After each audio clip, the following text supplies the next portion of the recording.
日本時間4月16日、米国時間4月15日、シカゴ、カブスはフィラデルフィア、フィリーズとの一戦に臨み、先発の今永昇太が圧巻の投球を披露した。初回に本塁打を浴びる苦しい立ち上がりとなったが、その後は完全に修正。最終的に11奪三振、さらに26回の空振りを奪い、試合の主導権を握った。この日の鍵は、スプリット、ストレート、スイーパーの組み合わせに加え、シンカーを効果的に織り交ぜた点にある。低めへの徹底した制球で長打を封じ、フィリーズ打線は球種の見極めに苦しみ続けた。試合後、カウンセル監督は、非常に高いレベルで投げている、と評価。今永も、失点後も焦らず、自分の投球を信じた、と冷静に振り返った。番組ではこの後、カブス専門家による詳細分析と、今永昇太及びカウンセル監督のインタビューが紹介される。ぜひ最後までご覧いただきたい。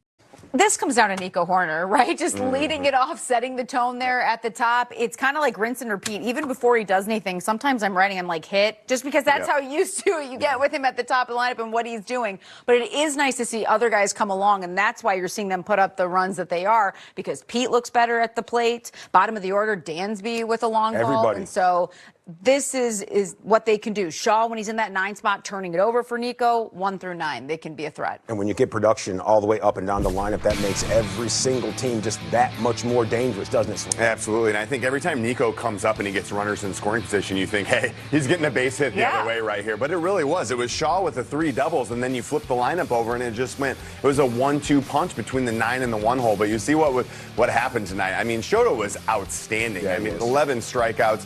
Nico with the career high, and also with Matt Shaw with the career high with the 3 doubles. But when you take a look at what Shoto was able to do, after he gave up the first home run to Turner, he settled down. I mean, he was a completely different pitcher. It was like he got locked in. And I know we talk about his split finger and his sweeper being the equalizer going along with his fastball, throwing it a little bit harder. I looked into it. He normally only throws his sinker 3% of the time. He was averaging it on the year. Today he threw it 12. Which you wouldn't think that that's too much higher, but 12% more throwing a pitch. He was trying to keep the ball down, inducing weak contact, and that's exactly what he did. He didn't want to give up the home run ball. Yeah, and the Philadelphia Phillies, they had trouble deciphering whether that was that split piece or that sink piece. It had the same action, but it had a little different velo on it, and that's one of the reasons why he had 26 swing and misses. That's number 1, not just for the Cubs this year, in all of Major League Baseball. That led to those 11 punch-outs, and it also helped that he had a whole bunch of run support. Matt Shaw, banner day, and for his efforts, he's catching up with T-Mac. Thank you. All right, I have to start with that play PCA made against Otto Kemp. You're right behind him. Walk me through what you saw. Yeah, I mean, it's pretty unbelievable. I was like kind of backing him up, like, is he going to dive for it? And then he went for it, and he's like floating for a second. I was like, oh my Lord, it's crazy. Yeah. Unbelievable catch. For you, 3 extra base hits.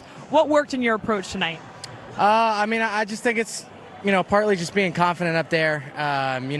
Been on and off playing a little bit, so it's just getting up there and realizing that I can have a big at-bats for the team. From your perspective, how would you describe what Nico Hoerner is doing right now to begin this year? I mean, he just looks like classic Nico and just at like a higher level. He's just doing everything so well. He's unbelievably consistent, so it's fun to watch. Thank you, Matt. Cole? Okay, Nico, we know how good he was. We also see how good Matt Shaw was today. We're going to talk about the pair, but look at this man right here.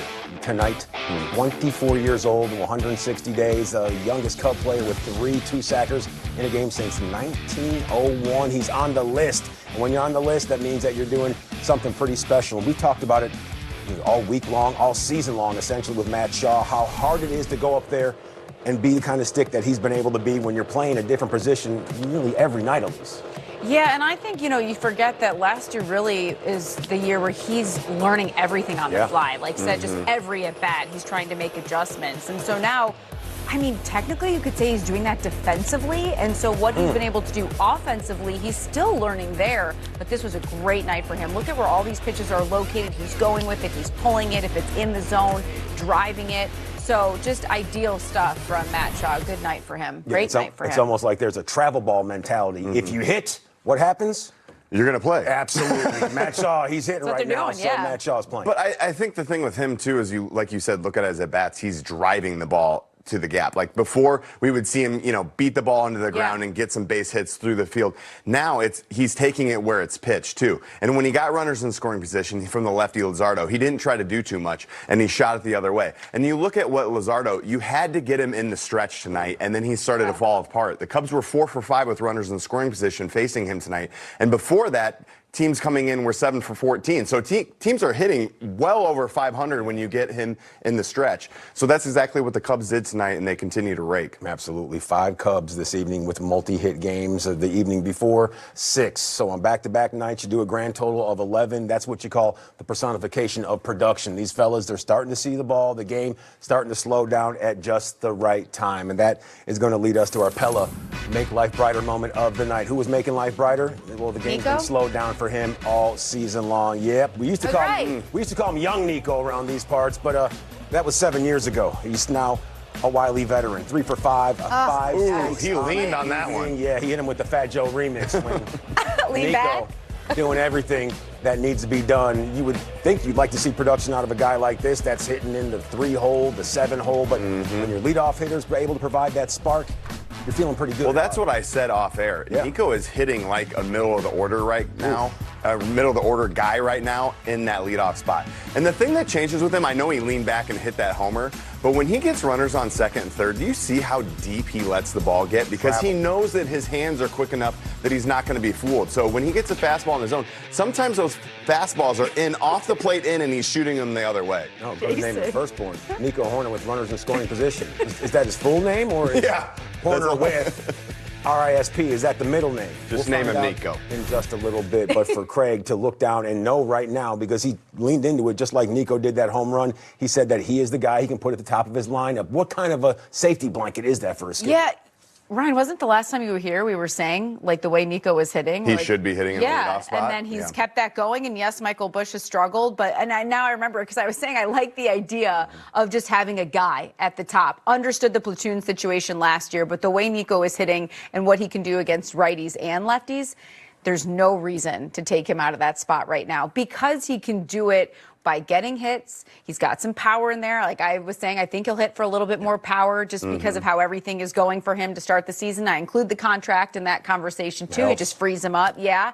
And then when he gets on, he can run. He can do it all for you at the top. Are you worried about the fact that he doesn't take as many pitches as a prototypical leadoff hitter, therefore doesn't take as many free passes? But does that necessarily matter when he's driving runs in and getting on base? I was actually just going to say that before you even said it. I was like, I just took the answer. But he has a career of 341, I think, OBP. But when you take a look at it, when he's hitting 330, 340 right now, I don't care that he's not walking as much. He's getting on the base pass.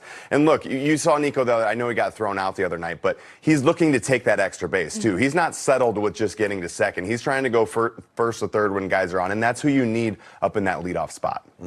Does obstruction? We'll look back at that once again, I'm sure, as the season continues to unfold, because Nico, he's been a beast all year long, and that's what he will continue to be, just like Shota Imanaga. What we saw from him tonight, another masterclass from the Cubs lefty. 97 pitches, 67 strikes, and the 26 swing and misses. That means he really had him on a string all evening. A majority of them against the splitter as well, so 14 of them to be exact. And so when Shota's going right, that's what's happening with the splitter. He's getting swing and miss, but that also means the fastball, it's got some zip to it. It averaged 92 tonight, which is good for Shota, so you're looking more at the velocity that he had a couple of years ago, so works it up, gets the splitter down. I even think he's starting to work a little east-west between the sweeper, and then Ryan brought up the sinker, and so you're changing the eye level with all of these hitters. You know, I remember back in spring training when Craig Counsell said, hey, you got punched, now you got to punch back. Shota's punching back. Well, you know your stuff is good, and I was watching when you have a guy like Kyle Schwarber that is never off balance, and you have him off balance. It's one of those things where guys are not picking him up. They're swinging outside of the zone. He elevates that fastball. You know, when you have 26 swing and misses from big league hitters in a game, you know you're doing something right. And it was almost like by giving up the home run immediately to trade Turner, it alerted him right away, get the fastball up. Because it was too hittable in the zone. And so right there, he knew he had to locate better the rest of the game. And we talked about it. When Shota has a little extra giddy up on that fastball, he's able able to ride that into lefties, that split finger, it becomes that much more devastating, doesn't it, Swing? Yeah, and I think to go along with that sweeper, too, I mean, I think a few of his pitches look the same coming out of his hand, and then they just drop off the table. And you saw there was a couple of the split fingers that weren't even near the plate that they were still swinging at because they thought it looked more like his fastball. So like I said, when you have big league hitters that are swinging and missing at your stuff, look, it goes to show you, if he's throwing 90, you don't have to throw 97 to get swing and miss stuff. We talked about it yesterday with Lance. Be around the plate, learn how to pitch, hit your corners. I don't care if you're throwing 98, 99 if you're walking dudes, and that's not what he's doing right now. Yeah, throw it where they can't hit it. That's exactly what Shota Imanaga did tonight and in his last start. Will he do it next time out? We'll continue to discuss, and we'll also show you how it all went down in the city of brotherly love. The Cubs hammering down their second road series win of the season on a very special day throughout Major League Baseball. Jackie Robinson Day. High fives all around, and like we told you, highlight. I think the split finger was really good. He commanded it really well, and it was, started in the strike zone and finished below the strike zone, so he got a bunch of swing and miss on that pitch. But it also means the other stuff was working, and he was ahead in counts a lot, and first hitter home run, and then after that it was outstanding. Sometimes when you're not getting everyday at bats, it can be hard to perform when you do. And so for Matt Shaw, the 3 extra base hits, just what do you think of his approach tonight? Yeah, I mean, I thought it was a big night from Matt. I mean, when your 9-hitter hits 3 doubles, that's a good sign. And we just did a nice job on offense again tonight. Made a good base running play with Nico to create some runs early, and then just overall, just a lot of good at bats and good swings. We talked about Nico being able to pull the ball in the air more. It seems like tonight his hits were kind of a quintessential Nico guy. One down the right field line, pulls the ball for a home run. Yeah, I mean, and it's. I think we're getting Nico at bats in the right spot which is men on base too, and he's been incredible with that. Again, the ball in the right field line with men on base and 2 strikes is just that's just a Nico at bat. The home run was a beautiful swing and a pitch down in the zone, but he's doing a heck of a job, man. He's a machine right now. Everyone obviously was really confident that Shota would look more like the 24 version coming into this year with all the work that he put in the offseason and spring. Just what do you think these first couple starts can do for him and just the momentum aspect? Yeah, I mean, I think look, there's this question of where does confidence come from? Do you have to do it or can you have it? I think we were all very confident of what Shota was going to bring to the table from really the first time he threw a bullpen this spring, and he's pitching at a really high level, and I think he is really confident right now. Well, anytime you get the opposition to swing and miss and swing, just like he did tonight 26 times, that confidence, he will be oozing with it. The numbers, they also lend to that confidence. This is our Yuengling pitching matchup presented by Flight by Yuengling, keeping you in the know about tonight's starters. It was Jesus Luzardo versus Shota Imanaga, and Luzardo banged up. He's going to go back to the drawing board on this one after 8 earnings. As for Shota, just 1 as he scattered 3 hits, and we told you all about his exploits when it came to that swing and miss. He had that working for him all night long. Here's Shota and Edwin. They're telling us all about it. ブレグマンのプライバシーを守るためにも秘密です。It's a secret to protect Bregman's privacy.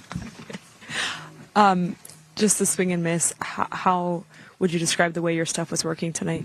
その空振りの話で、今日全体的に球種とかどこがうまくいったと思います。先頭ホームランを打たれてしまったんですけど、自分の今日のメカニズムに関してはいいものがあるという自信はあったんで、特に慌てることなく、自分を信じて投げました。Yeah, so there's the leadoff homer, but after that, I felt like my mechanics was really good. There's something good there, and so I stayed calm, didn't rush myself, and just believed in myself. How would you just describe your confidence level right now? 今自分の自信を表示にするしたらどう思いますか？打たれた時は打たれた原因をしっかりとマウンド上で分析できていますし、抑えたらなぜ抑えたかっていうのが今は分かっていますし、2巡目3巡目も頭に入れた中で投球できているので、それはすごくいいことだと思います。I think it's a good thing right now. On the mound, if I do give up a hit, I can break it down right away, see what I did wrong, and make those adjustments. And then same thing the other way, where if I do get an out, think about what I did well, and then continue to do that. And then just keep in mind, the second time through the order, third time or through the order, I think I'm able to do that well right now. What does it do for you on the mound when you see the offense just producing like you did tonight? 今夜のように、打線がそういう好調で、点も取ってくれたっていうのは、自分がマウンド上にいるときにはどう思いますか？そうですね、自分も、例えば1点にちゃんと抑えたりとか、大量失点をしなければこうやって打線が点取ってくれるんで、どんな状況でも点を少なく、そのイニングを終えられるように頑張ればこうやって点を入れてくれると思います。Yeah, I think with the offense, the fact that we scored a lot of runs, it really, for me, it's just if I do give up a run, that's fine. Keep it to a run. Even if I give up a couple more, I believe the offense is going to pick up a couple more runs. Shota, I know every year is different, but Tommy has said he thinks your pitches right now are even better than in 2024. Do you feel like the stuff is even better than it was your first time through in the big leagues? 毎年違うと思いますけど、トミーと話して、今年の方が2024年より球質がいいと思うって言ってましたけど、自分自身はどう思いますか？